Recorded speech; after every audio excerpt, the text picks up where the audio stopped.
We are back apparently to the era of federal policy announced via social media. The president-elect on Truth Social, of course, promising to penalize both neighbors to the north and to the south with a 25% tariff on all products entering the U.S. starting on day one of his second term. Trump also vowing financial vengeance on China with a 10% tariff on top of all the other tariffs already in place against Beijing. CNN economics commentator Catherine Rampell joins us in the Trump just dropped his day one tariff plan, but nobody's talking about who got tipped off at Mar-a-Lago first.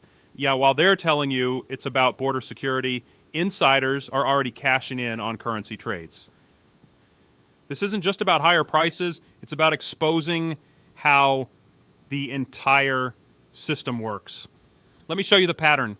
Seat. And Catherine, I want to start with your initial reaction to this 25%, because it's not unexpected, right? We've been hearing that tariffs would be coming with a Trump administration. I mean, it is not unexpected in a sense. It may be unexpected to Americans who thought Trump was going to lower their prices. Because if you voted for Trump because you thought he was going to bring grocery prices down, I have some very bad news for you.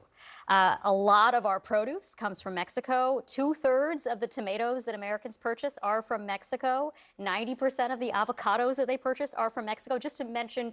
See what the media is doing here? They're distracting you with avocado prices while the real money's being made in currency markets. Watch how they never mention the Mar-a-Lago Tip-Offs or the massive profits from Forex trading.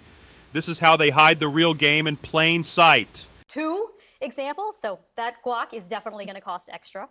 If you voted for Trump because you thought he was going to bring down the cost of housing, a lot of our lumber, cement, other materials comes from Canada, which means that construction costs are going to go up. Pay attention to this manipulation. They're telling you about lumber prices while hedge funds are making billions on currency swings. The same elites who got advance notice are now positioned to buy up housing when prices drop.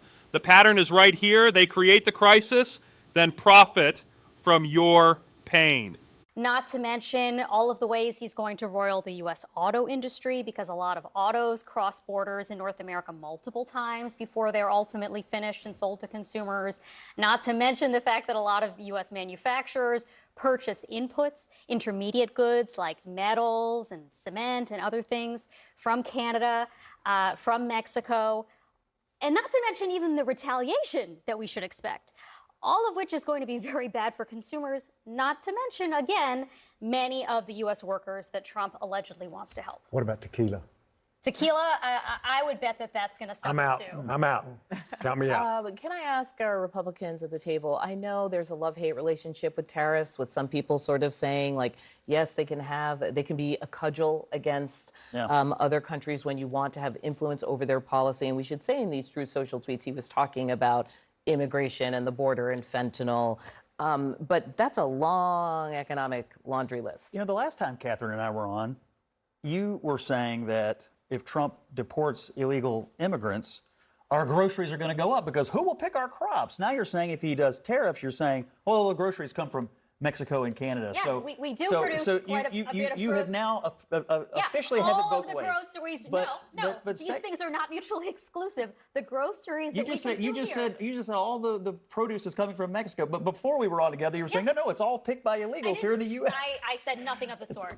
I think we do actually have a sense of what this could affect in terms of goods. For instance, from Canada, oil is one of the things. Also, when it comes to China, technology, machinery, you've got that from Canada here. Vehicles is another one. Look, you know, the reason why I wanted to start the show with this is because, like, it's shopping time. Yeah. I mean, we are literally heading into the season, and it's shopping time. Avocados aside, there's a lot of stuff that's going to come up. Gas prices are going to go up too. Jim, you've said in the past that you did not like across-the-board tariffs. So when someone gets on and says 25%, check everyone, you feel what? I would point out that Mexico did violate the Mexico-Canada trade agreement earlier this year when they enacted AMLO's judicial reforms.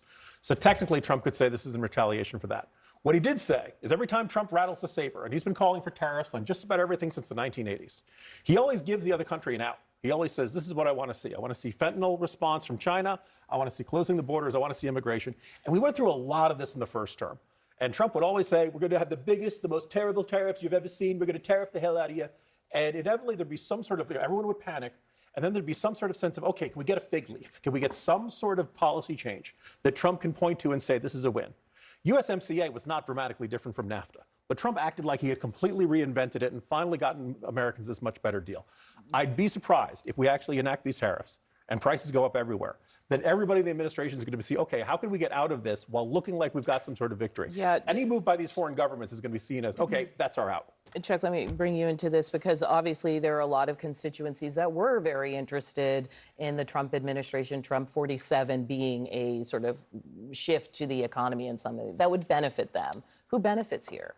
Look, it all depends who you are. If you're in the Trump administration, you're going to say, I've been telling you this from day one. I think there's nobody here, even Democrats, even this Democrat, who would say that we don't want to secure the border. And to Scott's point, he's been talking about it for a long time. There's 476, if I did my Googling right, billion dollars that come in from Mexico. And if you start putting a tariff on that, and it costs people more money, and the prices go up, I think there will be a pushback from lots of people across the country because they voted for cheaper gas and groceries. I'll tell you who benefits from this. It's anybody that Trump tipped off at Mar-a-Lago yesterday. Hold up. This right here exposes everything. Notice how the peso dropped before the public announcement? While they're feeding you stories about border security, insiders were already placing their bets. This isn't random. It's a pattern we've seen over and over.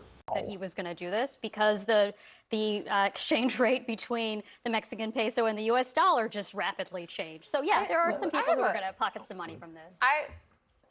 I understand Trump's hatred or disdain for Mexico. I don't Let's understand. not forget the Canadians. Well, that's what I was sitting there about saying, what did I do? Exactly. Yeah, That's what I'm No, the saying. question is, what do they not do? It's like Trump. Everybody is Trump's enemy at some point, and so Canada. You know why are they out of China, Mexico, and Canada? Those are the three countries. But also, He I blamed just Canada for fentanyl coming in. But I think the thing that'll be interesting is, look, we had an election. I'm going to say it over and over. Elections have consequences.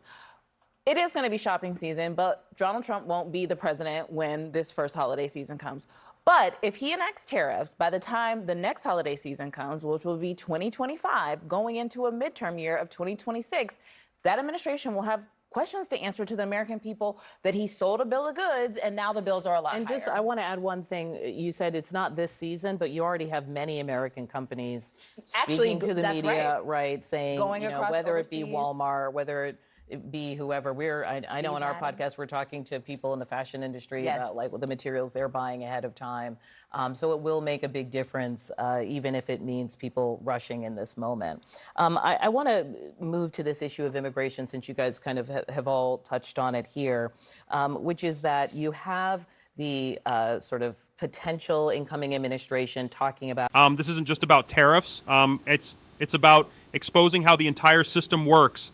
Every policy announcement, every market swing, every media distraction, it's all coordinated to enrich insiders while working Americans foot the bill. The border, inflation, housing costs, these are just tools they use to hide the real wealth transfer. How they will wield policy. And one of the ways to do that is to threaten federal funding to sanctuary cities, sanctuary states, et cetera. We've seen this before, but do we think that this is going to be the approach that works, so to speak, if you want to implement something as big as mass deportation? Well, he needs to threaten these local officials who are currently. Next time you hear about tariffs or trade wars, remember this pattern. While they distract you with avocado prices, follow the money trail. Yeah, that's where you'll find the truth about who really benefits from these policies. If you're tired of watching elites get rich off your struggles, smash that subscribe button. We're going to keep exposing these patterns every single week. Drop follow the money in the comments if you're ready to expose this entire system. Stay sharp, stay angry, peace out.